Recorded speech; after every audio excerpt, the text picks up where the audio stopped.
baby, hello, my honey, hello, my ragtime gal. Sonny, you kissed my wife. Baby, my heart's on fire. A quick mini review for Volcanicus, the Dinobot combiner, now that all the pieces are assembled. First, the good stuff. The head looks pretty good, nice and samurai-ish. The deluxe limbs fit in nicely without too much that is badly out of place.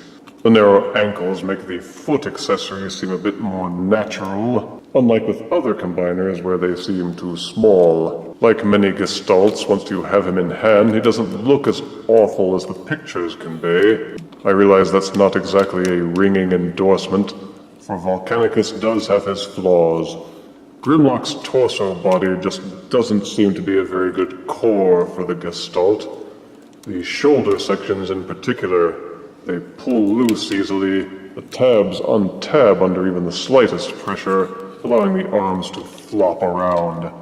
In that aspect, he has a kind of Menasor-y feel to him, for Menasor also had shoulders that were just too far apart and which didn't tab in very neatly.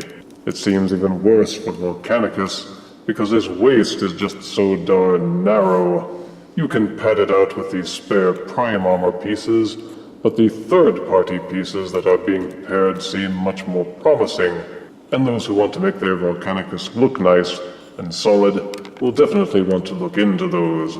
The hip joints don't seem very intuitive, for no matter how you rotate and hinge them, they always feel too loose.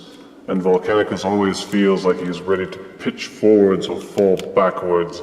His articulation is as robust as any combiner, and he can be put into many poses. However, the weak shoulders and hips mean that he can't really hold any poses except for the default standing pose, not without a network of wires or strings or stands to prop him up. You can configure him in many different ways, but he didn't actually come with a weapon accessory, so feel free to use any of the Prime Master weapons to pad him out.